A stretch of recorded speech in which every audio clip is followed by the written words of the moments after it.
بسم اللہ الرحمن الرحیم الرحمن علم القرآن.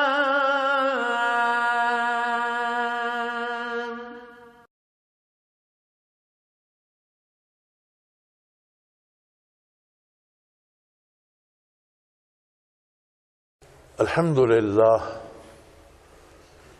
للہ رب العالمین والصلاة والسلام علی حبیبہ محمد وآلہ وصحبہ اجمعین.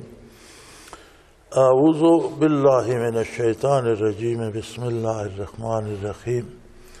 وہو الذی خلق من الماء بشرا فجعلناہ نسبا وصہرا وکان ربک قدیرا وَيَعْبُدُونَ مِن دُونِ اللَّهِ مَا لَا يَنفَعُهُمْ وَلَا يَضُرُّهُمْ وَكَانَ الْكَافِرُ عَلَى رَبِّهِ ظَهِيرًا. وَمَا أَرْسَلْنَاكَ إِلَّا مُبَشِّرًا وَنَذِيرًا.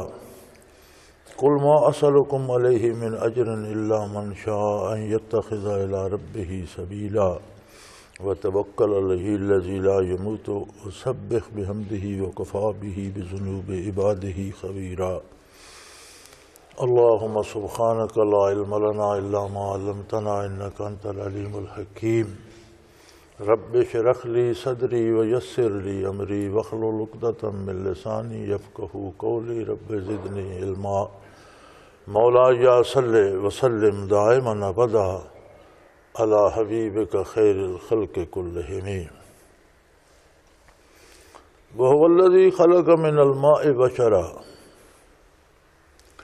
اللہ وہ عظیم قادر ہے، وہ خالق مطلق ہے، وہ ایسا کاریگر ہے کہ اس نے پانی سے انسان کی تخلیق کی. انسانی جسم کے مادے جو ہیں ان کو ذرات خاکی سے پانی بنانے تک کتنی منزلیں ہیں، کتنے رشتے ہیں درمیان میں، کتنے رابطے ہیں.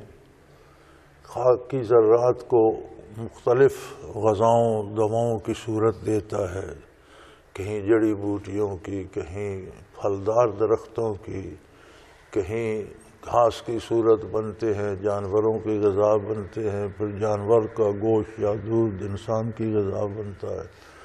تو کتنی ترتیب سے کتنی کڑیاں مل کر وہ ذرات خاکی جن سے انسانی وجود بنتا ہے وہ پانی کی شکل اختیار کرتی، پھر اس کو پشت پدر میں محفوظ رکھتا ہے، پھر وہ شکم مادر میں جاتا ہے، پھر بچہ بننے تک، انسان کے بننے تک پھر کتنی ترتیب ہے. یہ کتنے لمبے رشتے ہیں ذرات سے انسان بننے تک. کہیں سے ایک کڑی بھی ٹوٹ جائے تو اول تو وہ انسانی وجود بنتا نہیں، بن جائے تو ناقص ہوتا ہے، معذور ہوگا، بیمار ہوگا، بیکار ہوگا. پھر انسان جب دنیا میں آتا ہے فجعلہ نسبا وصہرا، پھر اس کے مختلف رشتے بن جاتے ہیں، والدین کے، باپ داداؤں کی طرف سے بھی، خاندان کی طرف سے بھی. پھر اس کی شادی ہوتی ہے، پھر آگے رشتے بن جاتے ہیں سسرالیے، پھر آگے انسانوں کی تخلیق اس ترتیب سے ہوتی ہے. تو اس سب ترتیب میں رابطے ہیں. جہاں سے کوئی رابطہ ٹوٹتا ہے وہ نقصان دیتا ہے. اب والدین سے رشتہ ٹوٹتا ہے تو نافرمان کہلاتا ہے، سسرال سے رشتہ ٹوٹتا ہے تو نوبت طلاقوں تک اور دشمنیوں تک، دوستی کی بجائے دشمنیاں شروع ہو جاتی ہیں اور قتل و غارت تک چلی جاتی ہے. تو یہ سارا نظام ان رشتوں سے ترتیب ہے. یہی رشتہ مالک اور مملوک، عابد اور معبود میں ہے. تو جس طرح ان رشتوں کی حفاظت سے خود انسان وجود میں آتا ہے اور ان رشتوں کی حفاظت سے وہ دنیاوی امور سے انجام دیتا ہے، اسی طرح جو رشتہ اللہ کریم کے ساتھ اس کا ہے عبودیت کا اور بندگی کا، اسے بھی پوری تندہی سے کام رکھنا چاہیے۔ اگر وہ ٹوٹے گا تو خرابیاں ہوں گی، اور ظاہر ہے کہ خرابی اور نقصان انسان کو ہوگا، اللہ کریم کی ذات تو اس سے بالا تر ہے، اس سے پاک ہے۔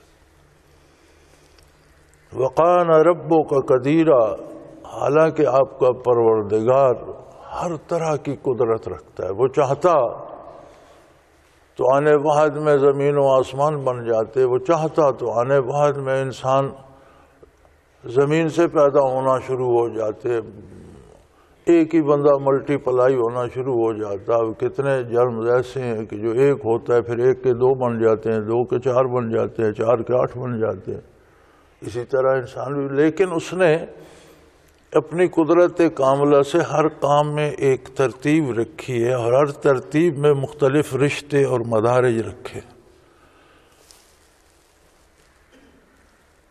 وَيَعْبُدُونَ مِن دُونِ اللَّهِ مَا لَا يَنفَعُهُمْ وَلَا يَضُرُّهُمْ، اور بدبخت ہیں جو لوگ کفر اختیار کرتے ہیں اور اللہ کے سوا دوسروں کی عبادت کرتے ہیں۔ معبودان باطلہ کی عبادت نہ کی جائے تو کون سا رشتہ ٹوٹے گا؟ کوئی رشتہ نہیں ٹوٹتا۔ وہ خود محتاج ہیں، مخلوق ہیں۔ جو خود محتاج ہے وہ دوسرے کی حاجت براری کیا کرے گا؟ اور جو خود محتاج ہے وہ کسی طرح عبادت کا مستحق نہیں ہو سکتا۔ اور اگر بتوں کی یا اللہ کے سوا دوسروں کی عبادت نہ کی جائے، لا ينفعهم ولا يضرهم، نہ وہ کوئی سنوار سکتے ہیں نہ بگاڑ سکتے ہیں، یعنی کسی قسم کا رشتہ نہ جڑ سکتا ہے نہ ٹوٹتا ہے۔ وَقَانَ الْكَافِرُ عَلَى رَبِّهِ ظَهِيرًا، اور کافر کی بدنصیبی یہ ہے کہ پیدا کرنے والا اس کا بھی اللہ ہی ہے، رب اس کا بھی اللہ ہے۔ اسی طرح ساری ترتیب سے ذرات خاکی سے پانی بنا کر پانی سے انسان بنایا، کافر کو بھی، اسے بھی صحت دی، زندگی دی، مہلت دی، وجود دیا، عقل دیا، شعور دیا، سماعت و بصارت دی، مال و دولت دیا، صحت دی، اولاد دی، گھر دیے، رب اس کا بھی وہی ہے، لیکن وہ اپنے پروردگار کی مخالفت میں ایڑی چوٹی کا زور لگائے ہوئے۔ کان الکافر علی ربہ ظہیرا، پوری قوت سے اللہ کا انکار کر رہا ہے، اس کی نافرمانی کر رہا ہے، بتوں کی پوجا کر رہا ہے۔ تو کافر کے آپ صلی اللہ علیہ وآلہ وسلم کی بات نہ ماننے یا اللہ کی مرضیات کے خلاف زور لگانے سے نہ اللہ کا کچھ بگڑتا ہے نہ اللہ کے رسول صلی اللہ علیہ وسلم کا کچھ بگڑتا ہے۔ فرمایا وَمَا أَرْسَلْنَاكَ إِلَّا مُبَشِّرًا وَنَذِيرًا، آپ کا منصب عالی یہ ہے کہ آپ نیکی کرنے والوں کو، اللہ کی عبادت کرنے والوں کو، اللہ کی اطاعت کرنے والوں کو خوشخبری دیں، اور جو اللہ کی نافرمانی کر رہے ہیں اس نافرمانی کے آنے والے انجام سے انہیں بروقت خبردار کر دیں۔ آپ کا منصب جلیلہ یہ ہے۔ آپ نے نیکوں کو بشارت دے دی، بدکاروں کو اس کے انجام بد کی اطلاع دے دی، آپ کا فرض منصبی پورا ہوا۔ اب لوگوں پر ہے کہ اللہ کریم کے ساتھ وہ کیسا تعلق رکھنا چاہتے ہیں، اطاعت کا تعلق رکھنا چاہتے ہیں یا نافرمانی کر کے اپنے تعلق کو بگاڑنا چاہتے ہیں۔ تو وہ رب ہے، کافروں کو بھی روزی بھی دے گا، عمر بھی دے گا، فرصت بھی دے گا، ایک معلوم وقت تک ہوگی، جب وقت ختم ہو جائے گا تو جو برائی کرے گا، کفر کرے گا، وہ اس کا نتیجہ بھگتے گا، اور جو نیکی کرے گا وہ اس کا انعام پائے گا۔ تو آپ کا فریضہ ادا ہو جاتا ہے۔ جو خبر آپ صلی اللہ تعالیٰ علیہ وآلہ وسلم دیتے ہیں اس کی مثال حضور نبی کریم صلی اللہ علیہ وآلہ وسلم نے جب مکہ مکرمہ میں مختلف قبائل کو جمع فرمایا، اعلان فرمایا کہ آ جاؤ میری بات سنو، تو آپ کوہ صفا پر جلوہ افروز تھے۔ صفا اور مروہ خاصی اونچی بلند پہاڑیاں تھیں، وقت کے ساتھ ساتھ وہ درمیان بھر گیا، اب وہ نشان رہ گیا صرف۔ بیت اللہ شریف بھی ایک چھوٹی سی ٹیکری پر تھا، اس کے گرد گرد بھی بڑی گہری جگہ تھی۔ آپ نیچے جا کر دیکھیں تو جتنا چاہے زمزم گہرا ہے، اتنی ہی گہری جگہ ساری تھی گردا گرد، وہ بھی بھر گئی، اب زمین برابر ہو گئی۔ تو جب جمع ہو گئے لوگ تو آپ صلی اللہ علیہ وسلم نے فرمایا کہ تم مجھے کیسا جانتے ہو؟ کہا جی آپ صادق بھی ہیں، امین بھی ہیں، سچے بھی ہیں، امانت دار بھی ہیں۔ فرمایا میں ایسی جگہ کھڑا ہوں پہاڑ پر کہ میرے سامنے پہاڑ کے دونوں رخ، یہ سامنے والا رخ بھی میں دیکھ رہا ہوں، پیچھے والا بھی۔ تم پہاڑ کے سامنے ہو، تمہارے سامنے صرف پہلا رخ ہے۔ اگر میں تمہیں بتاؤں کہ پہاڑ کے پیچھے جو رخ ہے ادھر ایک فوج آ رہی ہے اور تم پر ٹوٹ پڑے گی اور تمہیں تباہ کر دے گی، تو کہنے لگے اگر آپ کہیں گے آپ صادق ہیں، امین ہیں، ہم مان لیں گے۔ تو آپ صلی اللہ علیہ وسلم نے فرمایا کہ پھر میں تمہیں اطلاع دیتا ہوں کہ اللہ کی عظمت کو مان لو، اللہ کی توحید کو اختیار کرو اور اللہ کی اطاعت کرو، ورنہ تباہ ہو جاؤ گے، دوسری طرف دوزخ کا گڑھا ہے، اس میں جا گرو گے۔ اسی پر ابی لہب نے کہا تھا نا کہ تبت یدا کا یا محمد، آپ کے ہاتھ ٹوٹ جائیں، آپ نے اس لیے ہمیں بلایا ہے۔ اس کا جواب اللہ کریم نے دیا، تبت یدا ابی لہب و تب۔ تو منصب نبوت یہ ہے کہ آپ صلی اللہ علیہ وسلم کے سامنے یہ دنیا بھی ہے، آپ صلی اللہ علیہ وسلم کے سامنے وہ دنیا بھی ہے، ہمارے سامنے یہی دنیا ہے، اور اس کے بھی حقائق سے ہم واقف نہیں ہیں۔ ہماری نظر تو اتنا ہی کام کرتی ہے کہ ہم دور سے سمجھتے ہیں، دیکھتے ہیں کہ اونٹ ہے، پھر قریب جاتے ہیں نہیں اونٹ نہیں، بیل ہوگا، قریب جاتے ہیں تو وہ جھاڑی ہوتی ہے۔ ہم سمجھتے ہیں یہ چیز بہت اچھی ہے، بڑی خوبصورت ہے، بڑی میٹھی ہے، کھا لیتے ہیں تو بیمار ہو جاتے ہیں۔ ہماری نظر صرف اس ظاہری رنگت پر تھی، اس کے اثرات پر نہیں تھی۔ انبیاء علیہ السلام کی اور حضور اکرم صلی اللہ علیہ وسلم کی نظر دونوں جہان پر ہے۔ اس دنیا پہ بھی جو آپ کی نظر ہے وہ ہر ذرہ جو اطاعت الہی میں ہے اس سے واقف ہیں، ہر وہ کام جو اللہ کی نافرمانی ہے اس سے حضور آگاہ ہیں۔ حضور دیکھ رہے ہیں کہ یہ جو ہے اللہ کی مرضیات کے مطابق ہے، یہ اللہ کی پسند کے خلاف ہے۔ پھر اس میں ساری کائنات کی رہنمائی فرمانا یہ منصب جلیلہ ہے آپ صلی اللہ علیہ وسلم کا، اور پھر یہ بشارت سنانا کہ جو اطاعت کرے گا اس کو یہ انعام ملیں گے، یہ حضور کا منصب عالی ہے۔ اور یہ بہت بڑی بات ہے، انسانیت پر بہت بڑا احسان ہے اللہ کا کہ اس نے رسول اللہ صلی اللہ علیہ وسلم کو مبعوث فرما کر انسانوں کو آنے والے خطرے کی خبر دے دی بر وقت، جبکہ اب ان کے پاس توبہ کا اور اصلاح کا موقع ہے کہ اگر برائی کرو گے تو اس کا انجام یہ ہوگا۔ تو فرمایا اگر کوئی کفر کرتا ہے، برائی کرتا ہے، تو اس سے آپ کا کچھ نہیں بگڑتا۔ آپ کا منصب جلیلہ یہ ہے، وَمَا أَرْسَلْنَاكَ إِلَّا مُبَشِّرًا وَنَذِيرًا، آپ کو ہم نے بھیجا ہے، آپ اللہ کے رسول ہیں۔ اور آپ کا منصب جلیلہ یہ ہے کہ نیکی کرنے والوں کو بشارت دیں، نافرمانی کرنے والوں کو جو فرد قیامت پیش آنا ہے اس کی خبر آج انہیں دے دیں، انہیں خطرے سے آگاہ کر دیں۔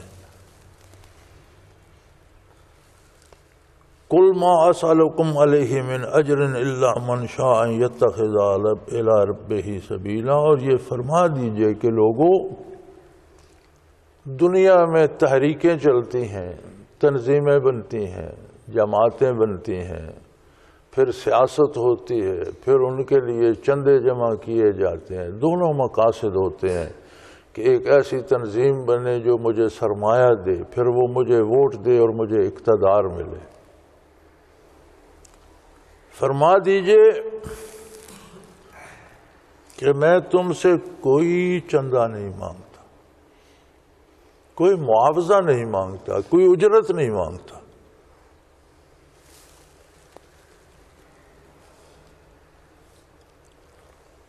قل ما اسألکم علیہ من اجر، میں تم سے کوئی معاوضہ نہیں چاہتا، نہ مجھے اقتدار کی ضرورت ہے کہ تم مجھے ووٹ دو اور تم میرے ساتھ جتھا بن جاؤ، میری فوج بن جاؤ، مجھے اقتدار مل جائے، نہ مجھے تم سے دولت جمع کرنے کی ضرورت ہے۔ میں اللہ کے احکام تم لوگوں تک پہنچا رہا ہوں، یہ میرا منصب فرضی ہے، فرض منصبی ہے، یہ میرا فرض منصبی ہے، فرض ہے میرا، اور میں پہنچا رہا ہوں۔ اس کا معاوضہ مجھے تم سے نہیں چاہیے، الا من شاء اللہ، مجھے میرا اجر اللہ کریم عطا فرمائیں گے، میں ان کی طرف سے کام کر رہا ہوں، تم سے مجھے کچھ نہیں چاہیے۔ لوگ جماعتیں بناتے ہیں، لوگ جتھے بناتے ہیں، مقصد ہوتا ہے یا دولت جمع کرنا یا اقتدار حاصل کرنا۔ فرمایا مجھے نہ ضرورت اقتدار کی ہے، نہ دولت کی، نہ تم سے کسی چیز کے حاصل کرنے کی، میرا مقصد صرف یہ ہے یتخذ الی ربہ سبیلا، کہ تم میں سے کوئی خوشبخت اللہ کی راہ اختیار کر لے۔ مجھے تم پر حکومت کرنے کا شوق نہیں ہے، مجھے تم سے دولت جمع کرنے کا شوق نہیں ہے۔ اور علماء حق فرماتے ہیں کہ دین کا کام وہی ہے جو بلا معاوضہ کیا جائے۔ دینی کام کرنے والوں کو چاہیے کہ وہ اپنی روزی معروف طریقے سے کمائیں، جس طرح دوسرے لوگ کماتے ہیں، اور اپنے اوقات میں دین کی خدمت کے لیے بھی وقت رکھیں۔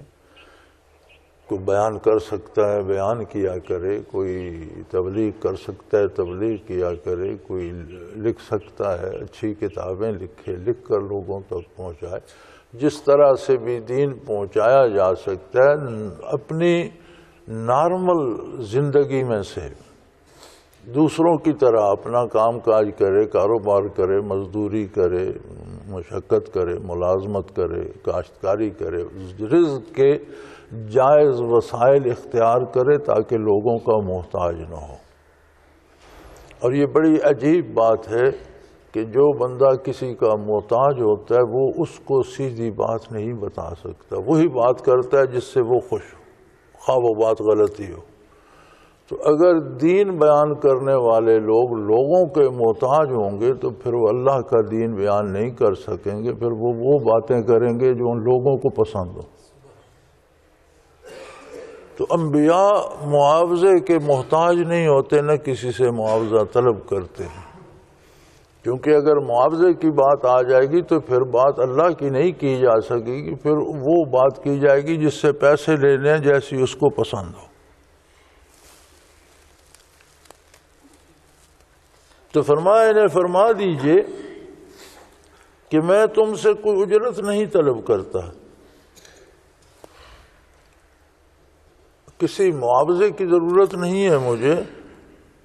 ہاں میرا مقصد یہ ہے ان یتخذ الی ربہ سبیلا، کہ اپنے رب کی طرف کا راستہ اختیار کرو، اور اس میں تمہاری بھلائی ہے، میں تمہاری بھلائی تمہاری بہتری کے لیے ساری محنت کر رہا ہوں۔ وتوکل علیہ الذی لا یموت، اور آپ اس اللہ پہ بھروسہ کیجئے جو ہمیشہ سے ہے، ہمیشہ رہے گا، جس کی کسی طاقت کسی قوت کو کوئی زوال نہیں آتا، نہ جس کی ذات کو زوال ہے نہ جس کی صفات کو زوال ہے، جو ہمیشہ سے ہے ہمیشہ رہے گا، جو ہر چیز پہ قادر ہے، جو ہر چیز کر سکتا ہے، آپ اس پہ بھروسہ کیجئے۔ وسبح بحمدہ، اور اس کی تسبیح کرتے رہا کریے، اس کا نام لیتے رہا کریے، اس کی پاکی بیان کرتے رہا کریے، اس کی اطاعت میں ہر لمحہ رہیے۔ اسلام کیا ہے؟ ہمارے ہاں یہ بڑی غلط فہمی ہے کہ یہ دین الگ ہے، دنیا الگ ہے۔ دین دنیا سے الگ ہو کر کچھ نہیں رہتا، دین کچھ نہیں بچتا۔ دین ہے دنیا کے کاموں کو اللہ کے حکم کے مطابق کرنا۔ دنیا کے ہر کام میں ایک نفس کی رائے آ جاتی ہے، ایک اپنی خواہش آ جاتی ہے، ایک معاشرے کا دستور آ جاتا ہے، رواج آ جاتا ہے، ایک لوگوں کی طرف سے اصرار ہو جاتا ہے ایسا کیا جائے۔ ایک حکم اللہ کا ہوتا ہے جو نبی کریم صلی اللہ علیہ وسلم نے پہنچایا کہ اس کام کو کرنے کا یہ طریقہ ہے اور یہ درست، اس طرح کیا جائے تو وہی اللہ کی تسبیح بن جاتی ہے، حمد بن جاتی ہے، عبادت بن جاتی ہے۔ دنیا کے کاموں کو اللہ کے حکم کے مطابق کرنا دین ہے۔ اب اگر دنیا کے کام درمیان سے نکال دیں تو پھر باقی دین کے پاس بچا کیا؟ کرنا پھر کیا ہے آپ؟ لہذا یہ ساری دنیا نبی علیہ السلام کا ارشاد ہے کہ مومن کی دنیا بھی دین ہے، کہ وہ دنیا کا ہر کام اللہ کی رضا کے لیے کرتا ہے اور اس پر اسے ثواب ملتا ہے، اور یہی دین ہے۔ اور کافر کا دین بھی دنیا ہے کہ کافر دین کے نام پر جو رسومات بجا لاتا ہے نا، اس سے بھی اس کی مراد ہوتی ہے کہ اس بت کی پوجا کروں گا تو اولاد ہوگی، اس کی پوجا کروں گا تو دولت ملے گی، اس کی پوجا کروں گا تو صحت ملے گی۔ یعنی وہ دین کے نام پہ جو رسومات ایجاد کرتا ہے ان کا حاصل بھی دنیا ہے۔ تو کافر کا دین بھی دنیا ہے اور مومن کی دنیا دین ہے۔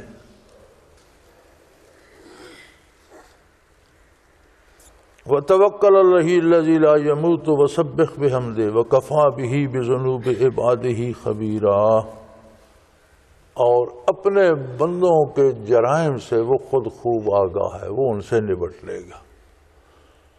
آپ کا منصب جلیلہ نہیں کہ لوگوں کے گناہ شمار کرتے پھریں یا اس پر آپ دکھ کا اظہار کریں، یہ اللہ کریم کا کام ہے۔ وہ اپنے بندوں کے کردار کے لمحے لمحے سے واقف ہے، اسے پتہ ہے کون کیا سوچ رہا ہے، کون کیا کر رہا ہے، کون کیا کر چکا ہے، کون کیا کرے گا، یہ سب وہ جانتا ہے۔ اس کا اور اس کے بندوں کا معاملہ ہے۔ آپ اس اللہ کی بات اس کے بندوں تک پہنچا دیجئے، جو آپ کا دامن تھامے ان کی رہنمائی کیجئے، جو آپ کے دامن خیر کو نہ تھام سکیں وہ جانے اور ان کا رب جانے، وہ خود جانتا ہے کہ کون کیا کر رہا ہے۔ الذی خلق السماوات والارض وما بینہما فی ستۃ ایام، وہ ایسا قادر ہے کہ انسان تو ایک چھوٹا سا حصہ ہے اس کائنات کا، اس ساری وسیع کائنات کو اس نے خود عدم سے پیدا کیا، کچھ نہیں تھا اس نے اسے بنایا، اور خالق ہے ہی وہ جو عدم سے پیدا کرتا ہے، کچھ نہیں ہوتا وہ وجود بنا دیتا ہے، اس کی قدرت کاملہ سے بن جاتا ہے۔ لفظ خالق اسی کو زیب دیتا ہے۔ اب ہمارے ہاں تو یہ رواج ہو گیا، لوگوں کو خالق بننے کا شوق آ گیا، کوئی شعر کہتا ہے تو کہتے ہیں یہ اس شعر کا خالق ہے، کوئی کتاب لکھتا ہے تو کہتے ہیں یہ اس کتاب کا خالق ہے۔ بھی خالق وہ کیسے ہو گیا؟ الفاظ اور حروف پہلے سے موجود تھے، کاغذ پہلے سے موجود تھا، قلم اور سیاہی پہلے سے موجود تھی، موجود چیزوں کو جوڑ کر اس نے یا شعر بنا دیا یا مضمون بنا دیا یا کتاب۔ خالق کیسے ہو گیا؟ اس کا مصنف آپ کہہ سکتے ہیں، اس کا لکھنے والا کہہ سکتے ہیں، شاعر اور شعر کہنے والا کہہ سکتے ہیں، لیکن خالق تو تب ہوتا کہ جب کچھ نہیں تھا تو عدم سے وجود میں لاتا۔ جو چیزیں پہلے موجود ہیں انہیں جوڑ کر آپ ایک مشین بنا لیتے ہیں، موٹر بنا لیتے ہیں، کپڑا بنا لیتے ہیں، آپ خالق نہیں بن جاتے۔ یہ شان اسی کی ہے اور یہ اسی کا نام ہے اور یہ صفت اسی کو سزاوار ہے، واحد لا شریک کو۔ وہ ایسا قادر ہے کہ اس نے آسمانوں کو اور زمین کو 6 دنوں میں پیدا کیا۔ قادر وہ ایسا ہے کہ کن کہتا ہر چیز ایک بغیر وقت ضائع کیے فوراً پیدا ہو جاتی۔ اس کی حکمت یہ ہے کہ تخلیق کائنات میں بھی اس نے ترتیب رکھی۔ آسمان و زمین جڑے ہوئے تھے، پھر ان کو الگ کیا۔ زمین ایک نقطہ سا تیر رہا تھا پانی پر، جہاں بیت اللہ شریف ہے یہی مرکز ہے زمین کا، ایک نقطہ سا تیر رہا تھا، پھر اسے پھیلا کر زمینوں میں بنا دیا، پھر آسمانوں کو الگ الگ 7 آسمان بنا دیے، پھر ان میں سورج چاند ستارے لگا دیے، پھر ہر موسم اور اس کے اثرات بنا دیے۔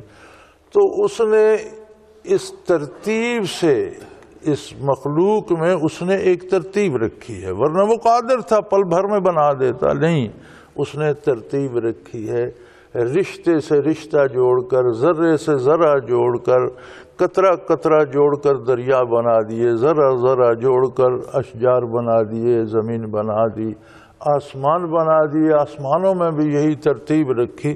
وہ ایسا قادر ہے کہ اس نے زمینوں آسمانوں کو ایک ہفتے میں بنایا، ثم استوى علی العرش، پھر اس نے عرش پر تمام کائنات کا مرکز بنا دیا۔ یہ استوى علی العرش جو ہے اس پہ بہت سی بحثیں ہیں، اور بعض حضرات کا خیال ہے کہ پھر وہ عرش پر قائم ہوا سے مراد یہ ہے کہ اللہ کریم عرش پر جلوہ افروز ہیں، کرسی پر بیٹھے ہیں، لیکن یہ محض خیالات ہیں، یہ حقائق نہیں ہیں۔ اللہ کریم ہر آن ہر جگہ موجود ہے، اور کوئی بھی جگہ اس کے لیے ایک جگہ نہیں بن سکتی۔ اگر اللہ کریم کرسی پر بیٹھے ہیں تو کرسی پر بیٹھنے والی ایک حد تو معلوم ہو گئی، تو جس کی حد معلوم ہوتی ہے وہ خود مخلوق ہوتا ہے، وہ خالق نہیں ہے۔ اللہ اس سے بالا تر ہے، اس سے مراد یہ ہے کہ اس نے سارے نظام کا مرکز عرش کو بنا دیا۔ عرش ہی وہ جگہ ہے جہاں آپ دعا کرتے ہیں تو ہاتھ اٹھاتے ہیں، آپ کی دعا عرش پر ہی جاتی ہے، آپ کی آرزویں خواہشیں عرش تک ہی جاتی ہیں۔ عرش ہی وہ جگہ ہے جہاں تقدیر کے فیصلے ہوتے ہیں، کائنات کے نظام کے فیصلے ہوتے ہیں، فرشتوں کو احکام ملتے ہیں، چلتے ہیں۔ تو آپ آج کی زمان میں کہہ سکتے ہیں کہ کائنات کا سیکریٹریٹ، اس کو چلانے کا دفتر عرش عظیم ہے۔ تو فرمایا اتنی وسیع کائنات بنا کر پھر اس کا ایک مرکز بنا دیا۔ الرحمن فاسأل بہ خبیرا، وہ بہت بڑا رحم کرنے والا ہے، بہت بڑا۔ انسانی عقل کی وہاں تک رسائی نہیں جہاں تک وہ رحم فرماتا ہے۔ دنیا کے لیے وہ رحمان ہے۔ رحمان کے لفظ میں وسعت تو بہت ہے، لیکن یہ صفت دائمی نہیں ہوتی۔ یہ فعلان کے وزن پر ہے، جیسے عطشان، بہت سخت پیاسا، لیکن جب اسے پانی مل جائے تو پیاس نہیں رہتی۔ اسی وزن پر ہے غضبان، بہت غصے میں، لیکن آدمی ساری عمر غصے میں نہیں رہتا، ایک وقت تک ہوتا ہے پھر وہ ختم ہو جاتا ہے۔ تو رحمان اللہ کی وہ صفت ہے جو اس کائنات میں جلوہ افروز ہے، کہ یہاں کافر بھی اس کی رحمت پا رہا ہے، اس کا وجود اس کی رحمت کا محتاج ہے، ذرا ذرا رحمت کا محتاج ہے، اس کے حواس اس کی رحمت کے محتاج ہیں، اس کی اولاد، اس کی صحت، دولت دنیا، گھر بار، جو کچھ اس کے پاس ہے یہ سب اس کی رحمت ہے، لیکن یہ رحمانیت کے صدقے ہے۔ جب اس دنیا کا وقت ختم ہوگا تو آگے مظہر ہوگا رحیمیت، جیسے بسم اللہ شریف میں بسم اللہ الرحمن الرحیم، رحمان بھی ہے رحیم بھی ہے۔ الرحمن للدنیا والرحیم للآخرہ، دنیا کے لیے وہ رحمان ہے لیکن آخرت کے لیے وہ رحیم۔ تو یہاں اس کی صفت رحمانیت کا ظہور ہے، جس میں کافروں کو یہ غلطی لگ رہی ہے کہ ہم اپنے کیے کرتے پر اپنے آپ کو پال رہے ہیں، نہیں، وہی پال رہا ہے تمہیں بھی، تمہارا بھی رب وہی ہے۔ یہ الگ بات ہے کہ تم اس بات کو پہچان نہیں رہے، ناشکری کر، اس کا نتیجہ تمہیں بھگتنا پڑے گا۔ اور رحیم فعیل کے وزن پر ہے، جیسے حکیم، دانا۔ اب دانائی کوئی وقتی صفت نہیں ہے، یا حکمت کوئی وقتی صفت نہیں ہے۔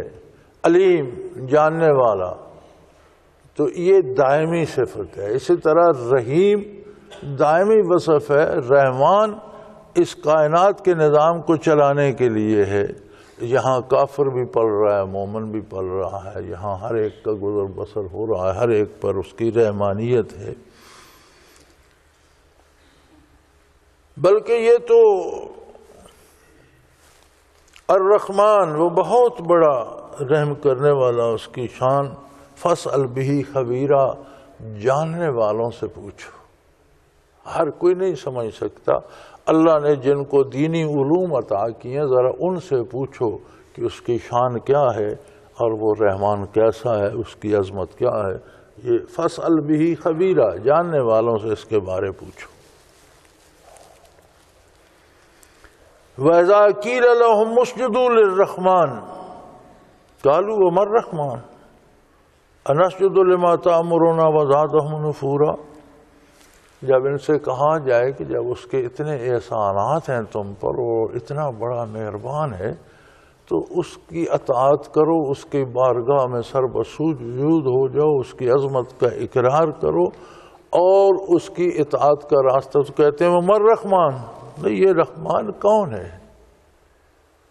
ذرا دیکھیے اس کا احسان، دیکھیے اس کا کرم، دیکھیے کہ اسی طرح ذرات کو جوڑ کر مختلف صورتیں دے کر مختلف کڑیاں ملا کر اس نے ایک پانی بنایا، پھر اس پانی سے انسان بنایا، پھر انسان کی ضروریات کی تکمیل کے ذرائع بنائے، پھر اسے ددیال اور سسرال کے رشتے دیے۔ یہ ساری کڑیاں، جہاں کوئی کڑی مس ہو جائے تو شے تباہ ہو جاتی ہے، جہاں کوئی رشتہ ٹوٹ جائے نقصان ہوتا ہے۔ تو جس بنانے والے کے ساتھ تمہارا جو رشتہ ہے وہ توڑ دیتے اور تم اتنے نا آشنا ہو، کہتے ہو رحمان ہے کون؟ وَمَا الرَّحْمَنُ، رحمان ہے کیا چیز؟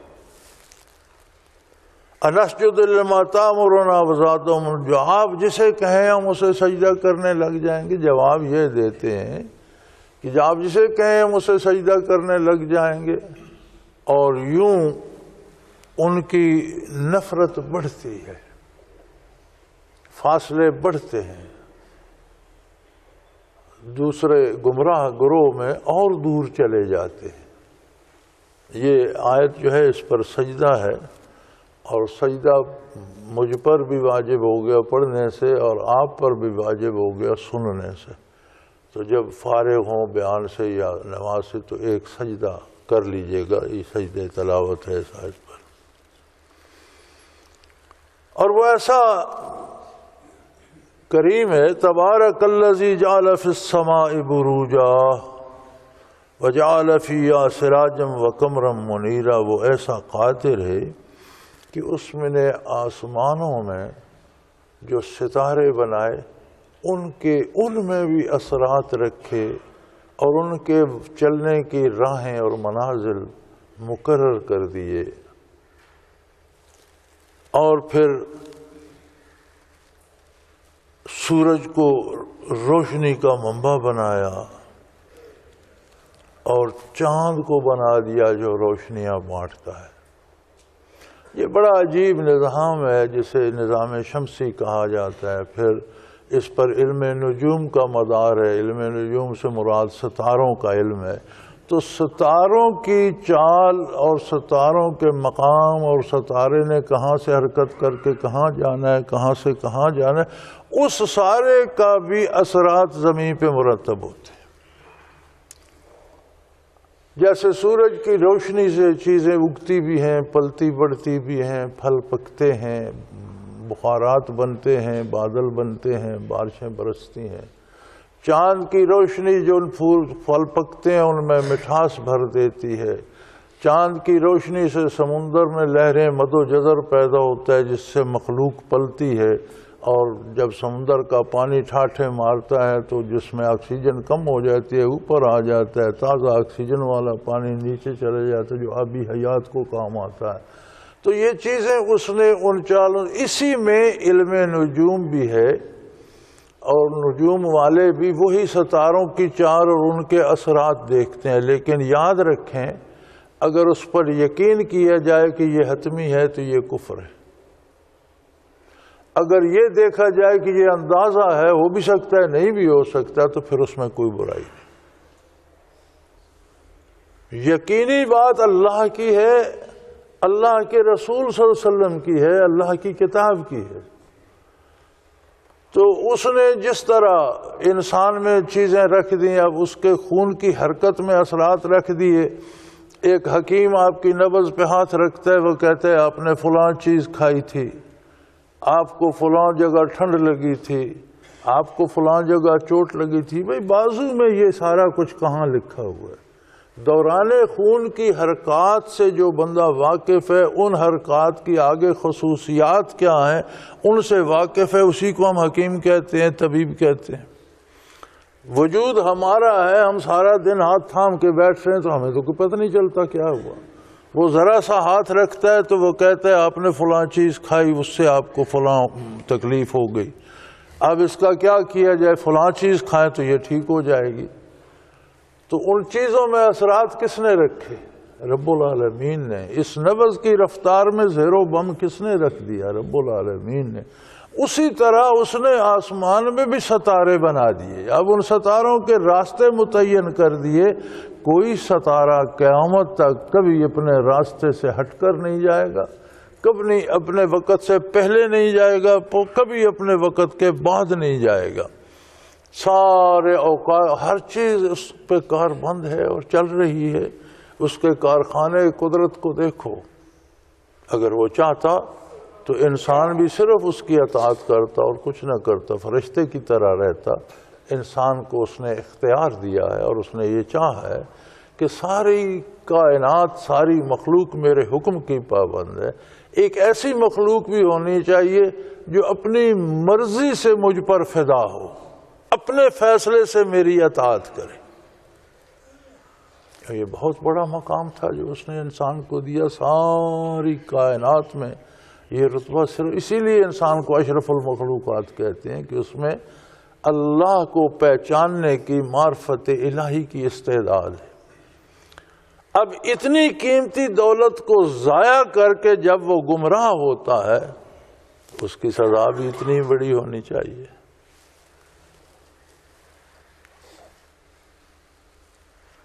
تبارک الذی جعل فی السماء بروجا وجعل فیہا سراجا وقمرا منیرا. اس نے آسمان میں ستارے. یہی بڑا لوگوں کو اعتراض ہوتا ہے کہ جی یہ صوفی کہتے ہیں کہ جی کتب ہوتے ہیں، ابدال ہوتے ہیں، غوث ہوتا ہے، فلاں ہوتا ہے، فلاں ہوتا ہے اور ان سے نظام وابستہ ہے. میرے بھائی جس طرح آسمانوں نے اس نے ستارگان کا نظام بنا دیا ہے. اب علم نجوم والے اس سے اندازہ لگاتے رہتے ہیں کہ فلاں ستارہ فلاں منزل میں ہے، فلاں فلاں میں، اس سے یہ ہوگا، اس سے وہ ہوگا. اسی طرح بنی آدم میں بھی اس نے اپنی مخلوق میں اپنے بندے منتخب کر دیے ہیں.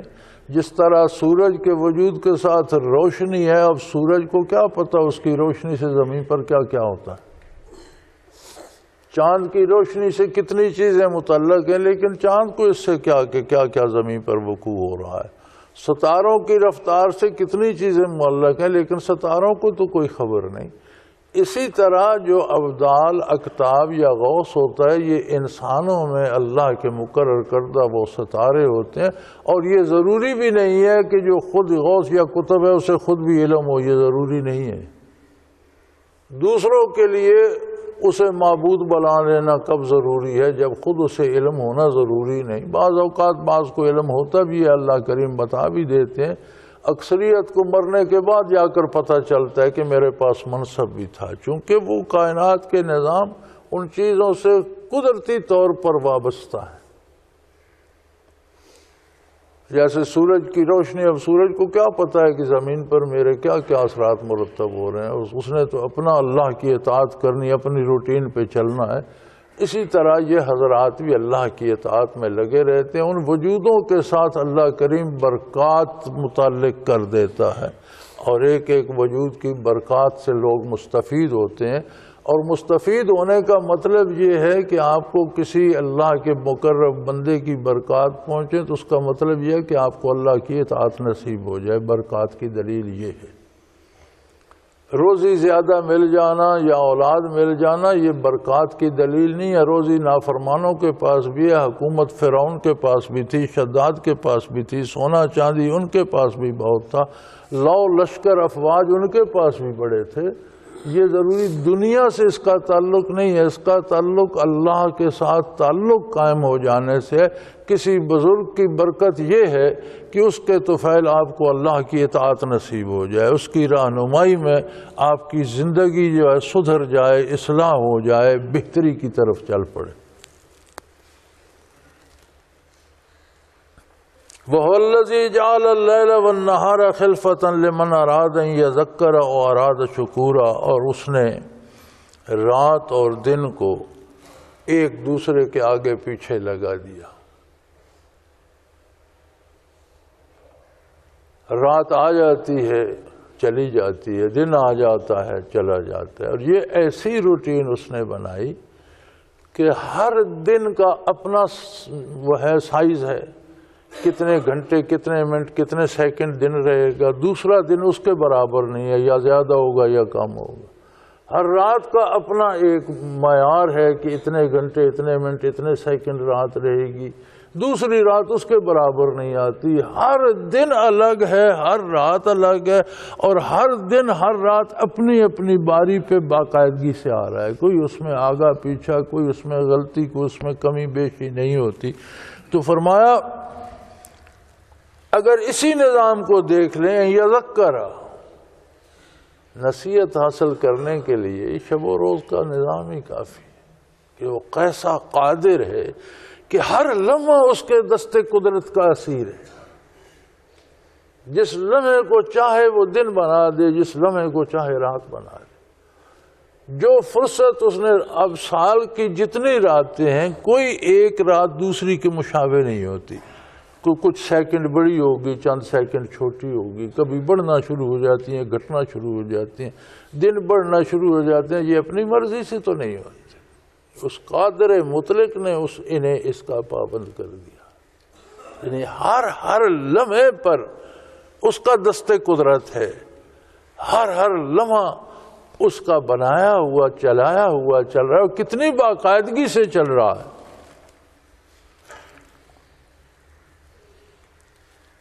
تو جو لوگ اللہ کی عظمت جاننا چاہیں، اس کا شکر ادا کرنا چاہیں، ان کے لیے تو یہ شب و روز کا آنا جانا ہی کافی ہے۔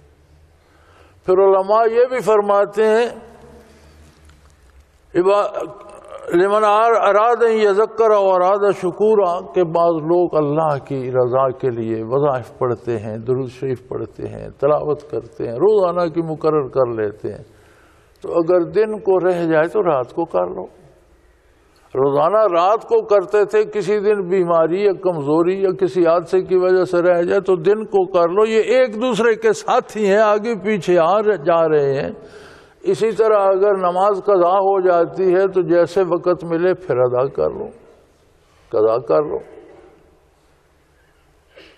تو جو اللہ کا شکر ادا کرنا چاہے اور اللہ کی عظمت کو جاننا چاہے، وہ اگر شب و روز کے اس نظام کی باریکیوں کو دیکھ لے تو اسے سمجھ آ جائے کہ اللہ کتنا عظیم ہے، اس کی شان کتنی بلند ہے، اور وہ اس کا شکر گزار ہو جائے۔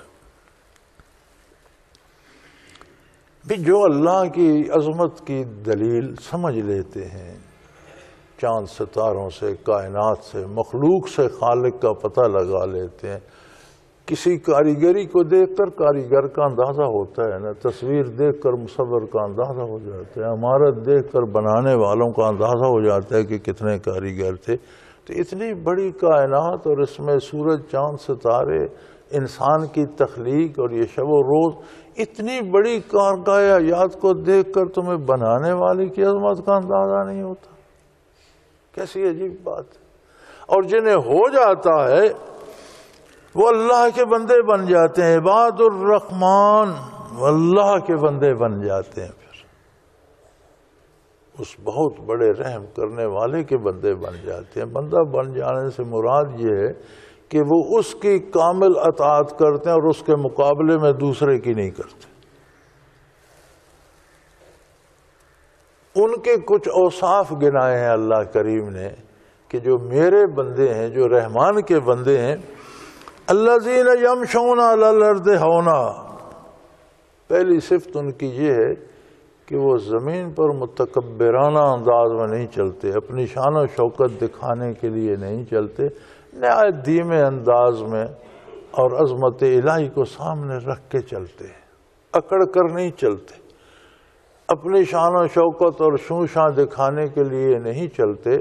وہ ان کے چلنے کے انداز میں بھی ایک ادب ہوتا ہے، ایک خصوصیت ہوتی ہے، اور ان کے چلنے کے انداز سے بھی نظر آتا ہے کہ یہ کسی کا بندہ ہے۔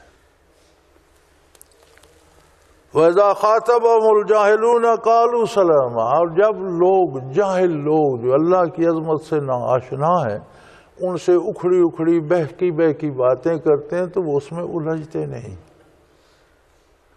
اگر کوئی جاہلانہ طور پر شروع کر دیتا ہے جھگڑا یا مناظرہ تو وہ اس سے الجھتے نہیں، چونکہ انہیں اپنا آپ منوانا نہیں ہے۔ وہ سمجھ جاتے ہیں کہ جب یہ اللہ کی عظمت سے دور جا رہا ہے تو میرا اس کے ساتھ کیسا جھگڑا، تو وہ قالوا سلاما، انہیں کہتے ہیں یار اللہ تجھے بھی سلامتی دے، اسے بھی دعا دے کے اس سے جان چھڑا لیتے ہیں۔ کسی جھگڑے میں اپنی انا میں نہیں الجھتے کہ میں بڑا عالم ہوں، میں بڑا جاننے والا نہیں۔ ان کا وصف یہ ہوتا ہے کہ جو سیکھنے کے لیے پوچھتا ہے اس کی تربیت کرتے ہیں، جو اعتراض کے لیے الجھتا ہے اسے بھی دعا دے کے رخصت کر دیتے ہیں، اللہ تمہیں بھی ہدایت دے بھئی، میں تمہارے ساتھ جھگڑا یا وہ نہیں کرنا چاہتا۔ وَالَّذِينَ يَبِيتُونَ لِرَبِّهِمْ سُجَّدًا وَقِيَامًا،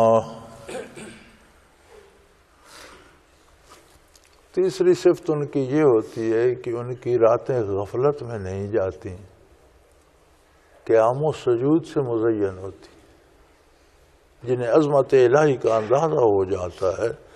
پھر جب وہ دنیا سے الگ ہوتے ہیں، کاروبار حیات سے الگ ہوتے ہیں، محنت مزدوری سے الگ ہوتے ہیں، راتوں کو اپنے گھر میں، اپنے کمرے، اپنی کٹیا میں آرام کرنے جاتے ہیں، تو ان کا آرام بھی یہ ہے کہ وہاں اللہ اللہ کرتے رہتے ہیں، قیام و سجود میں ہوتے ہیں، نوافل ادا کرتے ہیں، ذکر کرتے ہیں، تلاوت کرتے ہیں، تسبیحات پڑھتے ہیں۔ اور انسان بہت سے کام جب تنہائی میں، تاریکی میں، کمرے میں الگ ہوتا ہے تو لوگوں کے سامنے نہیں کر سکتا، وہاں کر سکتا ہے۔ فرمایا نہیں، وہ وہاں بھی نافرمانی نہیں کرتے، اکیلے میں بھی جو کام کرتے ہیں وہ اطاعت الہی ہوتا ہے، اور اطاعت الہی قیام و سجود ہے۔ وہ تنہائی میں بھی اللہ کی نافرمانی نہیں کرتے، وہ ایسے نہیں ہوتے کہ لوگوں کو دکھانے کے لیے تو بڑے نیک اور پرساں ہوں اور جب تنہائی میں جائیں تو جو جی چاہے کریں، ایسے نہیں ہوتے۔ وہ تنہائی میں بھی اللہ کی بارگاہ میں حاضر ہوتے ہیں اور وہ کام اللہ کی اطاعت کے مطابق کرتے ہیں، تنہائی میں بھی، وہ بھی ان کا قیام و سجود ہوتا ہے۔ والذین یقولون ربنا اصرف عنا عذاب جہنم، وہ اطاعت کرتے ہیں، نیکی کرتے ہیں، پھر عظمت الہی سے ڈرتے ہیں اور دعائیں کرتے ہیں اللہ ہمیں جہنم کے عذاب سے محفوظ رکھ۔ انسان مخلوق ہے، اب جس بارگاہ میں اس کی عبادت جاتی ہے بعض اوقات ہماری عبادتیں بھی گناہ بن جاتی ہیں۔ ہم عبادت کرتے ہیں، نماز ادا کرتے ہیں، اللہ سے بالمشافہ گفتگو کرتے ہیں، ہم عرض کرتے ہیں، اللہ کی تعریف بیان کرتے ہیں، الحمدللہ رب العالمین الرحمن الرحیم مالک یوم الدین، پھر مخاطب ہو جاتے ہیں ایاک نعبد، اے اللہ ہم صرف تیری عبادت کرتے ہیں، ایاک نستعین، اور تجھ ہی سے ہر طرح کی مدد چاہتے ہیں۔ اب ہم باتیں یہ کر رہے ہوتے ہیں، سوچیں کہیں اور ہوتی ہیں، وعدہ یہ کرتے ہیں، نماز پڑھ کے جاتے ہیں تو لوگوں کے پاؤں پکڑنا شروع ہو جاتے ہیں، نماز پڑھ کے جاتے ہیں تو ناجائز ذریعے سے کاروبار کرنا لگ جاتے ہیں، دکان پر جا کر بیٹھتے ہیں، کم تولتے ہیں یا ہمیشہ والی چیزیں بیچتے ہیں، مزدوری پہ جاتے ہیں تو ڈنڈی وقت میں ڈنڈی مار جاتے ہیں یا صحیح کام نہیں کرتے۔ تو ایسا کیوں ہوتا ہے؟ آپ کسی عدالت میں کسی افسر کے پاس جاتے ہیں تو جو کہہ رہے ہوتے ہیں، جو آپ کہنا چاہتے ہیں کہ وہ پورے خلوص سے نہیں کہہ رہے ہوتے، کہیں اور کسی طرف دھیان جاتا ہے؟ بالکل نہیں جاتا۔ اللہ کی بارگاہ میں ایسا کیوں کرتے ہیں؟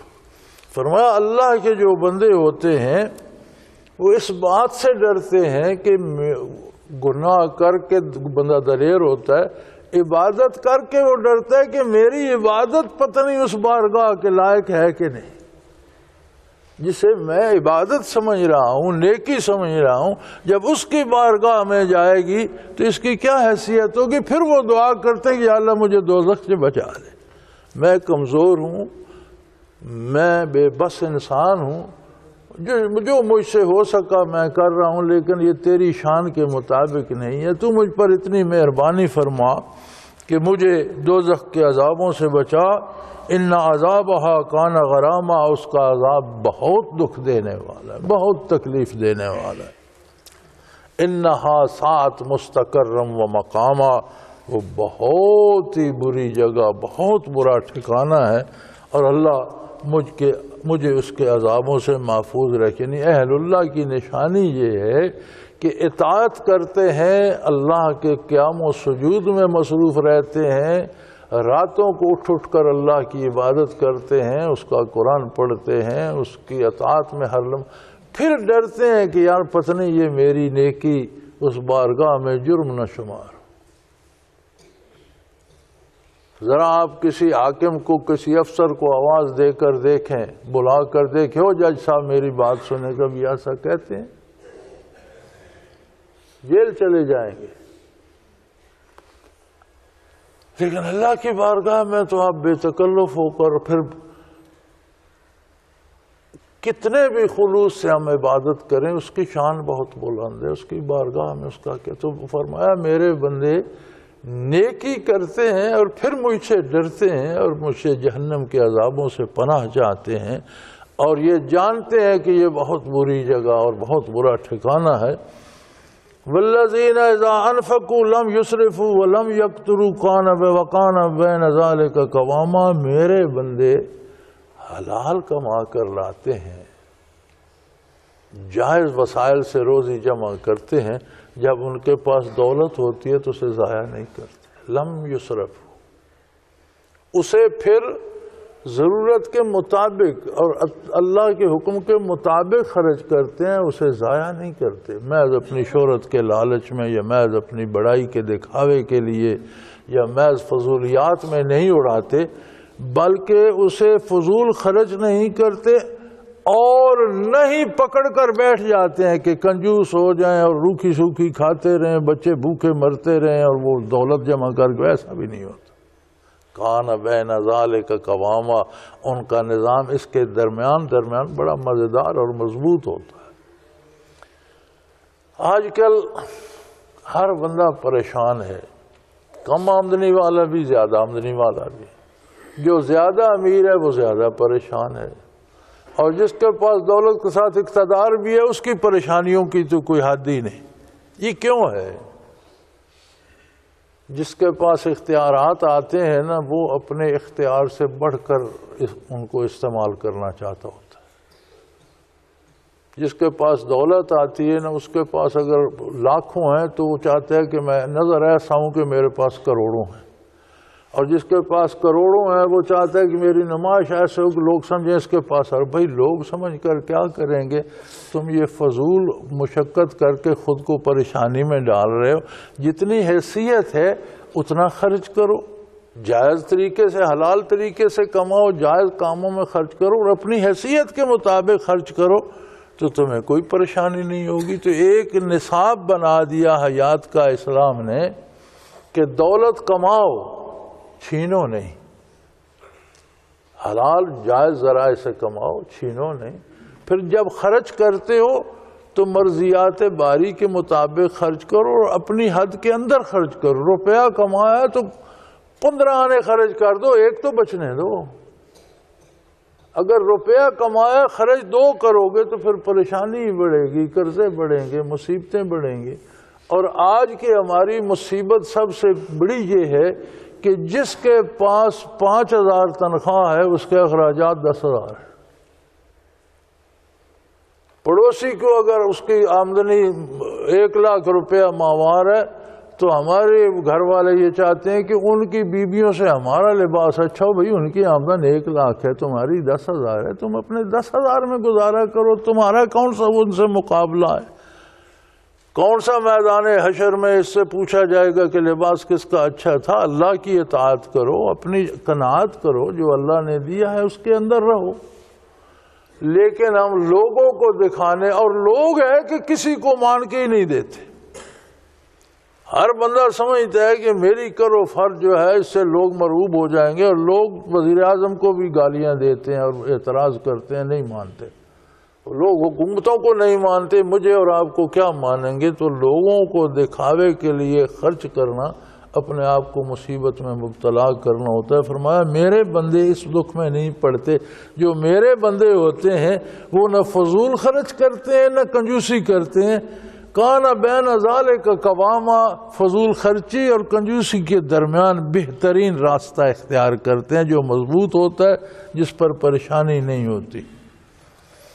والذین لا یدعون مع اللہ الہا آخر ولا یقتلون النفس التی حرم اللہ الا بالحق ولا یزنون. اگلی صفت ان میں یہ ہوتی ہے کہ وہ غیر اللہ سے امیدیں وابستہ نہیں کرتے, اپنی امیدیں اللہ سے وابستہ کرتے. جس سے امید وابستہ کی جائے اس کی اطاعت کرنی پڑتی ہے. آپ کو کسی سے امید ہو اور آپ اس کی مخالفت کریں تو پھر تو آپ کی امید دم توڑ جائے گی.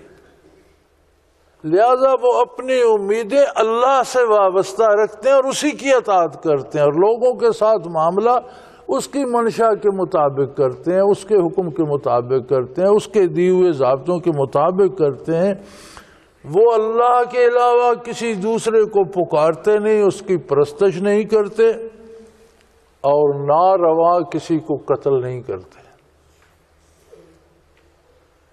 ہاں اللہ کسی کے قتل کا حکم دے وہ الگ بات ہے, چونکہ جان وہی لے سکتا ہے جس نے جان دی ہے. جو زندگی دے نہیں سکتا وہ زندگی لے بھی نہیں سکتا. دو حق ہر بندے کو ہیں, وہ مومن ہے یا کافر. عقیدہ اپنی مرضی سے رکھے, لا اکراہ فی الدین, زبردستی آپ کسی کو کلمہ نہیں پڑھا سکتے. وہ نہیں پڑھنا چاہتا نہ پڑھے. آپ خوبصورت طریقے سے پیغام پہنچا سکتے ہیں, مشورہ دے سکتے ہیں, تبلیغ کر سکتے ہیں, لیکن اگر وہ اسلام قبول نہیں کرتا نہ کرے, اپنے کفر پر رہے, اسے زندہ رہنے کا حق ہے. انسانی حقوق جتنے ہیں وہ سارے اس کو بھی حاصل ہیں. اس کی جان مال کو تحفظ ہوگا, اس کے بچوں کی تعلیم کا ہوگا, اس کے روزگار کا ہوگا, کوئی اسے قتل نہیں کر سکتا. اور کسی کو کوئی انسان قتل کرنے کا مجاز نہیں ہے. فرمایا میرے بندے ایسا نہیں کرتے. اس کا مطلب ہے کہ جو لوگ بے جانے بوجھے لوگوں کو قتل کر رہے ہیں, جو لوگ یہ خودکش بمبار بنے ہوئے ہیں, انہیں پتہ ہی نہیں کہ کہاں پھٹ جانا ہے اور کتنے لوگ اس سے, بچے مریں گے, عورتیں مریں گی, مرد مریں گے, مسجد میں بھی پھٹ رہے ہیں اور عبادت گاہوں میں بھی پھٹ رہے ہیں, مسلمانوں کی مساجد میں بھی, غیر مسلموں کی عبادت گاہوں میں بھی بم گرا رہے ہیں, گولیاں چلا رہے ہیں. یہ اللہ کریم فرماتا ہے یہ میرے بندے نہیں ہیں, یہ مجھ سے بگڑے ہوئے ہیں, یہ شیطان کے بندے بن گئے. چونکہ میرے بندے کسی کو ناروا قتل نہیں کرتے, جو کہ اللہ نے حرام کر دیا ہے. یعنی قتل کرنا حرام ہے, سخت ممنوع ہے, اس کی اجازت نہیں. الا بالحق, ہاں حق کے ساتھ, عدل کے ساتھ. حکومت وقت کا کام ہے کہ وہ عدل کرے اور وہ فیصلہ کرے کہ کون قتل کرنے کے مستحق ہے, اسے پھانسی دی جائے یا قتل کیا جائے. یہ عدلیہ کا اور حکومت کا اور معاشرے میں نظام قائم رکھنے کا جو بنتا ہے اسے حکومت کہتے ہیں. یہ اس کا کام ہے. ہر فرد, میں اور آپ اٹھ کر فیصلہ نہیں کر سکتے کہ ہم اگر کسی کو قتل ہوتا دیکھتے ہیں تو ہم عدالت میں گواہی دے سکتے ہیں. ہم اس قاتل کو پکڑ کر قتل نہیں, اگر ہم قاتل کو قتل کریں گے تو ہم قاتل ہو جائیں گے. اسی قاتل کو عدالت سزا دے گی اور وہ پھانسی چل جائے گا, عدالت کو کوئی قاتل نہیں کہے گا, کیونکہ یہ حق اسے اللہ نے دیا ہے کہ وہ فیصلہ کرے. تو جس نے جان دی ہے وہ جان لے سکتا ہے. ہر کوئی میں اور آپ بندوقیں اٹھا کر لوگوں کو مارنا شروع کر دیں تو یہ حرام ہے، اس کا کوئی جواز نہیں، اور اس کی پرسش ہوگی، اور اتنی بڑی پرسش ہوگی کہ جس نے کسی ایک بے گناہ کو قتل کیا گویا اس نے سارے انسانیت کو قتل کیا. ہر فرد انسانیت کا جز ہے، تو جس نے جز کو قتل کیا اسے کل کا قاتل سمجھ کر اس سے محاسبہ کیا جائے گا.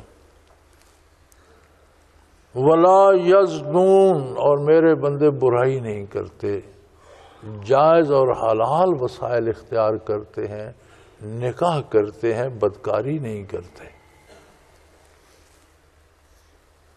وَمَن يَفْعَلْ ذَلِكَ يَلْقَ أَثَامًا، اور جو ناجائز قتل کرے گا یا برائی کرے گا یا اللہ کی اطاعت چھوڑ دے گا وہ بہت سخت گناہ میں مبتلا ہو گیا، اس نے اپنا بہت زیادہ نقصان کر لیا.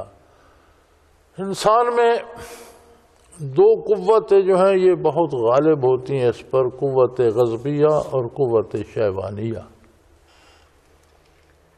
قوت غضبیہ میں آ کر بھڑک کر دوسروں کو قتل بھی کر دیتا ہے، یا قوت شیطانیہ لالچ ہوتا ہے کچھ چیزیں حاصل کرنے کا، شہوت کا، اس میں مبتلا ہو کر بدکاری بھی کرتا ہے، یا اس میں مبتلا ہو کر دولت لے کر پیسے لے کر قتل کر دیتا ہے. یہ اتنے خودکش بمبار ہیں نا، یہ لاکھوں روپے لے کر رکھ لیتے ہیں، یہ پچھلوں کے کام آئیں گے اور میں تو سیدھا جنت میں جا رہا ہوں. بھی اللہ کے بندوں کو بے گناہ قتل کر کے جنت جانے کا کون سا راستہ ہے؟ اللہ تو اسے حرام قرار دے رہا ہے، یہ تو جہنم کا راستہ ہے، جنت کا تو نہیں ہے. تو اللہ کے جو بندے ہوتے ہیں انہیں ان قوتوں پر اپنا اختیار مل جاتا. اللہ کریم انہیں یہ طاقت دیتے ہے کہ ان سے مغلوب ہو کر کام نہیں کرتے بلکہ کام اللہ کی اطاعت میں کرتے ہیں، اور اپنی انسانی ان قوتوں کو، قوت غضبیہ اور شیطانیہ کو مغلوب رکھتے ہیں. اپنی اس میں غضب میں آ کر کسی کو قتل نہیں کرتے، یا لالچ میں آ کر کسی کو قتل نہیں کرتے، یا لالچ میں آ کر برائی یا بدکاری نہیں کرتے، بلکہ اللہ کے بندوں کی یہ صفت ہے کہ وہ ان کا کردار اللہ کے حکم کے مطابق ہوتا ہے. وآخر دعوانا ان الحمدللہ رب العالمین. اللہ اللہ اللہ اللہ اللہ اللہ اللہ اللہ. حضرت امیر محمد اکرم آوان مد ذلہ العالی دارالعرفان منارہ ضلع چکوال میں سالہ سال سے قرآن و حدیث کے اوپر خطابات کر رہے ہیں اور سلسلہ نقشبندیہ اویسیہ کے مطابق لوگوں کو ذکر الہی کی تربیت دے رہے ہیں. وہ قرآن پاک کی تفسیر ترتیب وار بیان کر رہے ہیں. تفسیر قرآن کو وہ موجودہ ملکی اور بین الاقوامی حالات کے مطابق بیان کرتے ہیں. موٹر وے سے کلر کہار کے انٹرچینج سے نکلتے ہوئے کلر کہار کی جھیل سے ہوتے ہوئے میانی، بوچھال اور نورپور سے گزرتے ہوئے دارالعرفان منارہ پہنچ سکتے ہیں. حضرت امیر محمد اکرم آوان نے بچیوں اور بچوں کی دینی اور دنیاوی تعلیم کے لیے سقارہ اکیڈمی کے نام سے ایک درسگاہ بھی قائم کی ہے، جس کا افتتاح ملک پاکستان کے صدر جنرل محمد ضیاء الحق نے اپنے دست مبارک سے کیا تھا. وہ تمام احباب جو اسلام کی طلب رکھتے ہیں ان سے گزارش ہے کہ دارالعرفان منارہ ضلع چکوال میں امیر محمد اکرم آوان صاحب کے خطابات سے مستفید ہوں. وہ ہر جمعے کو نماز سے پہلے بیان فرماتے ہیں. ہر ماہ کی پہلی اتوار کو ماہانہ اجتماع ہوتا ہے جس میں آپ خصوصی خطاب فرماتے ہیں اور پاکستان کے چاروں صوبوں سے احباب اس اجتماع میں شرکت کرتے ہیں. اس کے علاوہ یہاں سال میں 2 مرکزی اجتماعات بھی ہوتے ہیں، ایک رمضان المبارک میں اعتکاف کا اجتماع اور دوسرا جولائی اور اگست میں 40 دن کا اجتماع ہوتا ہے جس میں روحانی تربیت کی جاتی ہے. اپنا خون سیماب دے کر اتنا ہم کر جائیں گے، نام آقا کا چمن میں پھر رقم کر جائیں گے.